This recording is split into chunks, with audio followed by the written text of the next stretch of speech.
Leitura diária da Bíblia.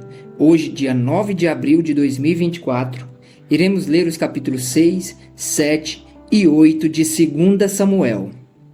A arca é levada para Jerusalém, capítulo 6.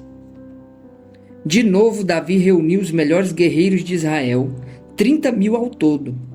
Ele e todos os que o acompanhavam partiram para Baalá, em Judá, para buscar a arca de Deus, arca sobre a qual é invocado o nome do Senhor dos Exércitos, que tem o seu trono entre os querubins acima dela.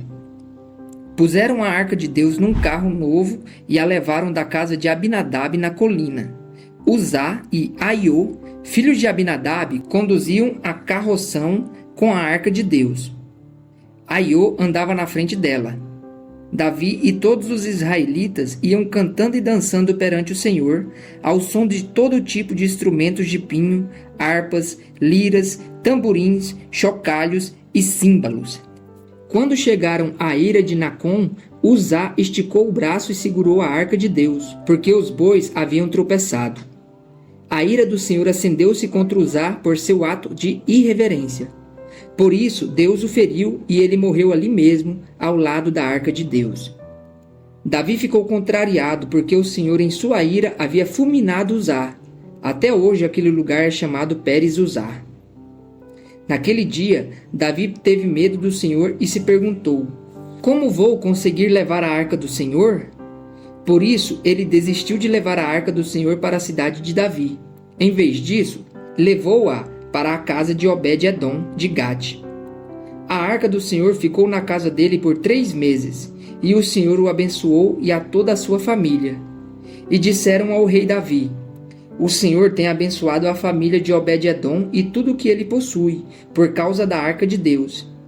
Então Davi, com grande festa, foi à casa de Obed-Edom e ordenou que levassem a arca de Deus para a cidade de Davi. Quando os que carregavam a arca do Senhor davam 6 passos, eles sacrificavam um boi e um novilho gordo. Davi, vestindo o colete sacerdotal de linho, foi dançando com todas as suas forças perante o Senhor, enquanto ele e todos os israelitas levavam a arca do Senhor ao som de gritos de alegria e de trombetas. Aconteceu que, entrando a arca do Senhor na cidade de Davi, Mical, filha de Saul, observava de uma janela. E ao ver o rei Davi dançando e celebrando perante o Senhor, ela o desprezou em seu coração. Eles trouxeram a arca do Senhor e a colocaram na tenda que Davi lhe havia preparado. E Davi ofereceu holocaustos e sacrifícios de comunhão perante o Senhor.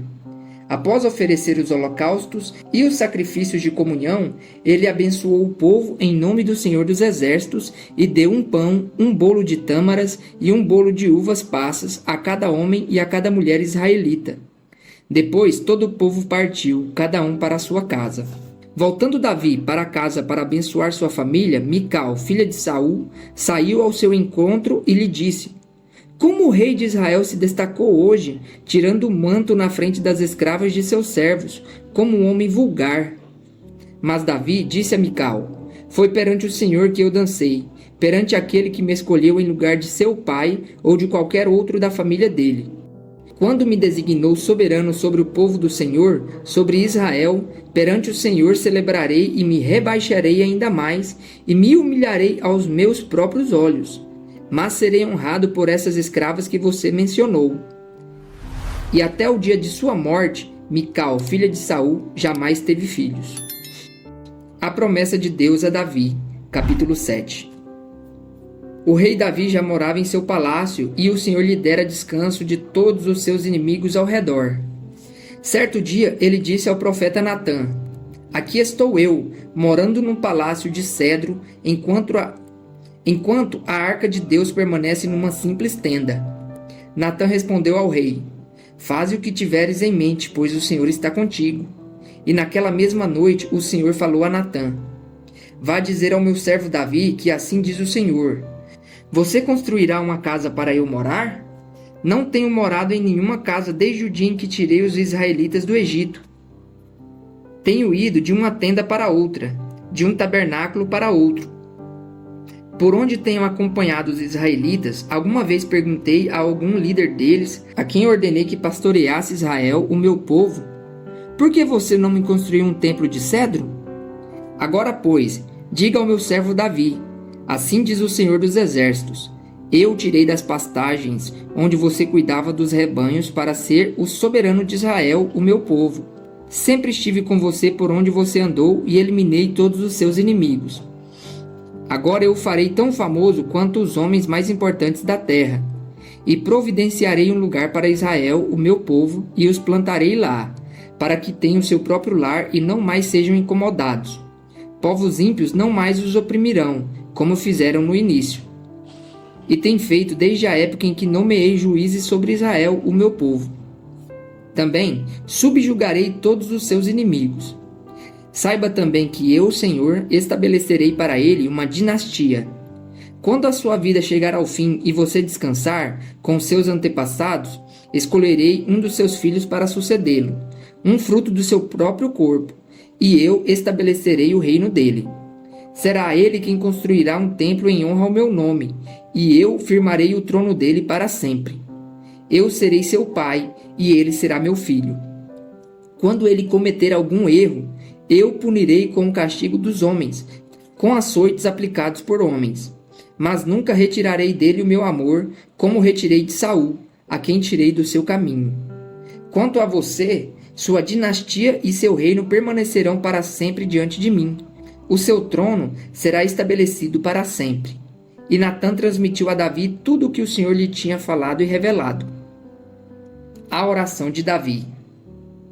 Então o rei Davi entrou no tabernáculo, assentou-se diante do Senhor e orou: quem sou eu, ó soberano Senhor? E o que é a minha família para que me trouxesses a este ponto? E como se isso não bastasse para ti, ó soberano Senhor, também falaste sobre o futuro da família deste teu servo. É assim que procedes com os homens, ó soberano Senhor. Que mais Davi poderá dizer-te?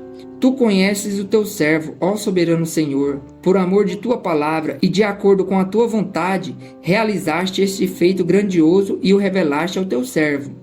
Quão grande és tu, ó soberano Senhor! Não há ninguém como tu, nem há outro Deus além de ti, conforme tudo o que sabemos. E quem é como Israel, o teu povo, a única nação da terra que tu, ó Deus, resgataste para fazer delas um povo para ti mesmo e assim tornaste o teu nome famoso. Realizaste grandes e impressionantes maravilhas ao expulsar nações e seus deuses de diante desta mesma nação que liberaste do Egito? Tu mesmo fizeste de Israel o teu povo particular para sempre. E tu, ó Senhor, te tornaste o seu Deus. Agora, Senhor Deus, confirma para sempre a promessa que fizeste a respeito de teu servo e da sua descendência.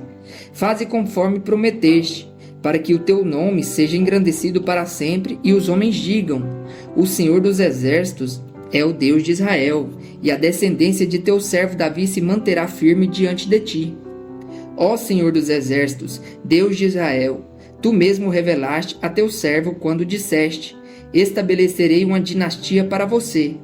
Por isso teu servo achou coragem para orar a ti. Ó soberano Senhor, tu és Deus, tuas palavras são verdadeiras, e tu fizeste essa boa promessa a teu servo. Agora, por tua bondade, abençoa a família de teu servo, para que ela continue para sempre na tua presença. Tu, ó soberano Senhor, o prometeste, e abençoada por ti, bendita será para sempre a família de teu servo. As vitórias militares de Davi, capítulo 8. Depois disso, Davi derrotou os filisteus, subjugou-os e tirou do controle deles Meteg e Amá. Davi derrotou também os moabitas. Ele o fez deitar-se no chão e mandou que os medissem com uma corda. Os moabitas que ficavam dentro das duas primeiras medidas de corda eram mortos, mas os que ficavam dentro da terceira eram poupados. Assim, os moabitas ficaram sujeitos a Davi, pagando-lhe impostos. Além disso, Davi derrotou Hadadezer, filho de Reobe, rei de Zobá, quando Hadadezer tentava recuperar o controle na região do rio Eufrates. Davi se apossou de 1.000 dos seus carros de guerra, 7.000 cavaleiros e 20.000 soldados da infantaria. Ainda levou 100 cavalos de carros de guerra e aleijou todos os outros. Quando os arameus de Damasco vieram ajudar Hadadezer, rei de Zobá, Davi matou 22.000 deles. Em seguida, estabeleceu guarnições militares no reino dos arameus de Damasco, sujeitando-os a lhe pagarem impostos. E o Senhor dava vitórias a Davi em todos os lugares aonde ia.